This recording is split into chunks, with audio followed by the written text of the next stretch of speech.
البلد. جورج نصيف، انت صحفي وكاتب ومحلل سياسي، تعودنا نشوفك على كمان قنوات التلفزيون، وانت معنا اليوم لنحكي عن الاحتجاجات والتظاهرات المصرية اللي يمكن سرقت الضوء من ثورة الياسمين بتونس. من تونس لمصر شو عم بيصير؟ عم بيصير انتفاضة هائلة ورائعة ومذهلة بحياتي. أنا ما عشت منذ 30 سنة ربما هالحالة من الحبور والغبطة والاندهاش. في كثير من هون الرأي الخاص والسعادة الشخصية اللي عم بتعبر عنها. لا طبعا مصر كنت دايما كنا نقول مصر ام الدنيا عموم. صحيح. وانا عندي عشق لمصر يمتد من 30-40 سنه، من ام كلثوم لجمال عبد الناصر، وصولا باستثناء طبعا حسني مبارك وباستثناء انور السادات. يعني هو اللي برات الحساب. فمصر تعيد الكرامه. كرامه لكل من هدرت كرامته. تعيد الكرامة لمن دعست كرامته عبر اتفاق كامب ديفيد. كامب ديفيد يلي أذلنا، العلاقة مع إسرائيل يلي حطتنا تحت الأرض وحطتنا بأقصى حالة من العار، من العار الوطني. من العار الوطني. اليوم عندي سؤال. اليوم مصر يعني تنتقم لكل هذا التاريخ من العار تبع أنور السادات وتبع يلي مثله. بتعتقد جورج نصيف، مع أني أنا شخصيا بوافقك بكل اللي عمال تقوله، بتعتبر أنه مصر اليوم انتفضت سياسيا اعتراضا على هذا الاتفاق ولا اقتصاديا وراء لقمة العيش؟ اثنين سوا حقيقة. يعني في انتفاضة اقتصادية كبيرة لأنه اللي بيعرف يعني مصر قهر اقتصاد وقهر سياسي. هذا اللي بدك تقوله. طبعا أنا بعرف مصر كتير منيح. بعرف الغلابة، بعرف الفقر. فقر بمصر ما بيعرف شو الفقر بمصر، ما بيعرف فقر مدقع. يعني بيقولوا اللبنانيين بيروحوا بيعملوا سياحة لازم يروحوا على المناطق الفقيرة يشوفوا شو عم بيصير. طبعا. طيب قديش اليوم بعدك بتؤمن انه الثورات بتودي للديمقراطية؟ والله على فترة كنت بحاجة، يعني بعض الثورات هيك يعني عملت لنا احباط وعملت لنا وكأنه التاريخ بيعيد نفسه. بتروح طبقة بتجي طبقة، بتروح يمكن طبقة ملوك كانت يمكن تعرف تتعاطى مع المال أحسن من طبقة ناس طلعوا للسلطة فجأة. وهذا الخطر قائم جدا. خطر قائم جدا أن تأكل ثورة أبنائها، أن يكون الجيل اللي اليوم ثائر غدا في السلطة، لأن السلطة مفسدة بالتعريف. كل سلطة مفسدة أي يكون. كل ثائر في العالم لما بيتسلم السلطة يصبح مستبدا وقهارا مين ما يكون. يعني حتى بعد ثورة كوبا أو تشي جيفارا والكتاب اللي كتبوا قالوا الثوار انفسدوا لما قعدوا بالإير كونديشن. صحيح. لحظة اللي قعدوا بالإير كونديشن ما عادوا. من هيك عم نقول لكم خففوا الاير كونديشن شوي هون. دخيلك شوقنا. خلينا نحس بالثوره. بحاجة دائما لثورة في الثورة. دائما بحاجة لثورة لأن تنقد نفسها.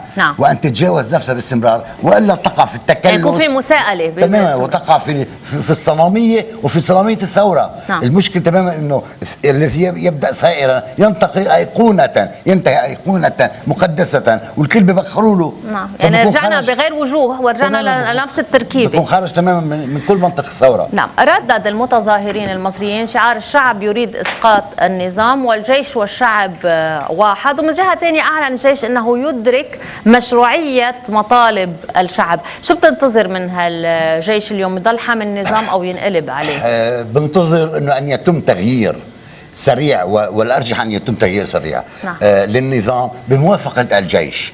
هلا في عدة سيناريوهات. قد يكون يتم اختيار شخصية يعني مقبولة على الأقل شعبيا بحماية الجيش. وقد يتم محاولة أمريكية للمجيء بأشخاص من يعني إعادة تلميع أشخاص بالاتفاق مع بعض جنرالات الجيش. لكن الواضح جدا بأنه الجيش أولا جيش مصر جيش غلابة، جيش فقراء، جيش معترين. أنا أصلا عم بقولوا الجيش ابن الشعب. يعني وعم بيطلعوا على الدبابات وعلى الملالات عم نشوفهم قاعدين مع الجيش. تماما. فبهالمعنى الجيش المصري حقيقة جيش يعني من الحضيض. ورواتب الجيش المصري مش اعلى من رواتب 60 جنيه. انا عسكري بمصر قايل لي انا بقبض ماهيتي يا مدام 60 جنيه بالشهر. يعني وهي توازي قديش يعني 60 جنيه 10 دولار يعني 11 دولار 11 دولار بالشهر. لا 60 جنيه بيطلعوا شيء 20 دولار. لا لانه كل 6 جنيه دولار 6 دولار كل 6 جنيه دولار يعني قد ايه 10 دولار؟ 6 دولار هذا الحكي حكي عن $6 بعيش ملك. شو $6؟ هذا الحكي من ايمتى؟ هيدا الحكي من شي سنة. وما يبلشوا ينقوا. من سنتين مش من مدة. ما يبلشوا ينقوا.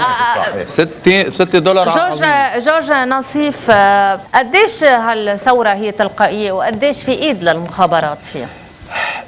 كل المخابرات بتحاول تدخل على الثوره، لكن انطلاقه الثوره واندفاعتها كانت شعبيه بالكامل. بعدين لاحظوا انه كانت متدحرجه، ما كانت هيك اول يوم، اول يوم كانت محدوده نسبيا تصاعديه وبقطاعات معينه. هذا الاتساع له سببين، السبب الاول تراكم هائل 30 سنه من السلطه والاستبداد. نعم. اولا، ثانيا العنصر الثاني كثير كان مهم بانه الثورة خاطبت النوازع العميقة عند الناس. نعم. يعني لحظة شغله، مبارك حاول كثير يقدم نوع من التنازلات، قدم تنازلات تماما، ولكن كل تنازل كان يرفض بمعنى انه الناس بدها اكثر. يعني البرادعي اي دور فيه يلعب؟ البرادعي بعتقد خيار امريكي صافي وكامل. يعني لو ما البرادعي كان لو ما في رضا امريكي على البرادعي كان مثل احمد زويل. كان بتعرف شو تاريخ احمد زويل؟ يعني لجنه الطاقه الذريه، لجنه التحقيق للطاقه الذريه لما انعطت له كان في رضا امريكي عليه، والا ما كانوا حطوه بالتحقيق. اليوم الوجوه الرسميه هي وجوه فيها فرشيه امريكيه وحاولت اعاده تقديمها امريكيه. الناس بدهم البرادعي؟ لا ما بالضروره يعني بمعنى الناس عم تشوفه على التلفزيون، بس كمان هيدا ما بالضروره بيعبر عن الحاله الجماعيه الكامله. مين اليوم في شخصيه معارضه بتامن المشكل هو هيدا مشكل انه في افتقاد لشخصيه معارضه ذات حضور وقلق شعبي، لانه معارضة دمرت على سنوات كاملة، فبالتالي افتقدت وجوهها البارزة. فاللي يفضل ان معارضة النظام او المعارضة القريبة من الامريكان من نوع البرادعي او من نوع احمد زويل. بركي بيستعينوا حدا من لبنان من المعارضة مثلا وقام وهابي يروح يحكم هونيك شغلة كبيرة. ما بطل في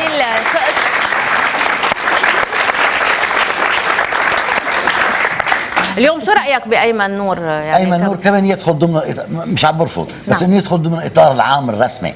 كمان اليوم الاعتراض الشعبي بات ابعد. المواطن المصري عنده وعي سياسي، عنده وطنيه كبيره، وعنده وعي عنده حس وطني مش طبيعي. المواطن المصري وطني هائل اكيد، وعنده وعي سياسي. طبعا كلمه يعني مصر قديش اليوم فيك تراهن على هالوعي؟ كلمه مصر انه يعني مصر امنا، هالقد بتصير من الشعور الداخلي، من الاندفاع الداخلي. حقيقه ما بعرف قديش فيك تراهن اليوم؟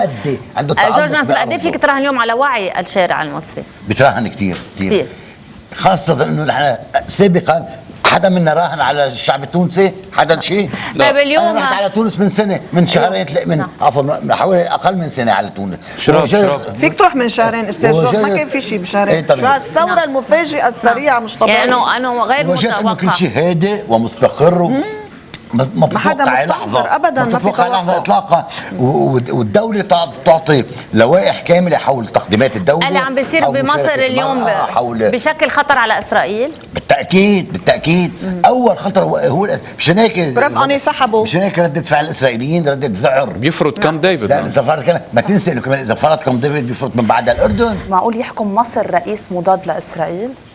شو بدك تقول؟ مضاد للطائرات؟ لا بس نحن قد ايه بنتضرر؟ لا عبد الناصر ذروه الوطنيه في العالم العربي. بس في علامات استفهام. جورج نصيف في علامات استفهام حول رحيل عبد الناصر كمان. حول رحيله تمام، بس عم يعني قديش معقول يخلوا الموساد وهيك رئيس معادله لاسرائيل؟ طبعا شغل اسرائيل الاول والاساسي على ضرب اي انبثاق للثوره بشكل الممتد في مصر. بالتاكيد اسرائيل خوفها الرئيسي اول ما تنسى مصر هي اكبر بلد عربي. صحيح. مصر هي اكبر مركز عربي. مصر اكبر مساحه عربيه، والمتنفس الوحيد. عندي سؤال بعد. لا مصر باذنك كلمه واحده اخي، مصر هي اكبر تجمع عسكري واكبر قدره عسكريه، بالتالي بالنسبه لاسرائيل دخلت في حاله من الحبور باللحظه يلي مصر تصالحت معه، تصالحت رسميا. ولكن انت بتعرفي ما في رايحه كثير على مصر بكل فتره اخيره. كلمه اسرائيل هلا بهاليومين رايحه بترجي مصر كلمه اسرائيل. اكيد بأدي انك تحضر فيلم السفاره في العماره. لا الفنان الكبير عادل امام، بدي سقفه كبيره لهيدا لعادل امام ولهيدا الفيلم الفيلم الرائع المصاغ بطريقه ذكيه صحيح. جدا، قدر صراحه صح. ينتقد فيه كل يعني مختلف الانتماءات السياسيه والتيارات بمصر. اليوم قديش بنخاف انه رائحه الياسمين تفوح في عدد من البلدان يبدو العربيه؟ انها انتشرت مثل الدومينو. نعم. بلشنا نشمها هون برا. خاصة انه في كذا نظام عربي من الانظمة القمعية جدا هي على لائحة الانتظار او لائحة التفجر. نعم. بعتقد كل نظام عربي اليوم بده يحسحس راسه، بده يحس ايا يكن قد ما يكون قدم يعني تنازلات شكلية، لانه حتى لو مأمن شعبه اقتصاديا بيكون عم بيغشهم. ايه لأقول لك ليه؟ لانه اذا كان في محل يثبت من انه الاقتصاد ما بيحل وحده مشاكل الا من الحريه السياسيه. الصين نعم. الصين محاولة كتير تقدم نموذج على تقدم اقتصادي ولكن بقمع سياسي. كل المحاولة الصينية هي هيدي، يعني الرفاهية النسبية للاقتصادية مقابل القمع السياسي. نعم. ما راح تكفي المعادلة. يعني الناس بدها تتنفس قبل، بدها تاكل، بس مع الاكل بدها تتنفس. الحرية. رح نحط النشيد الوطني المصري وتحية منا للشعب المصري. بتمنى منكم كلكم طبعا.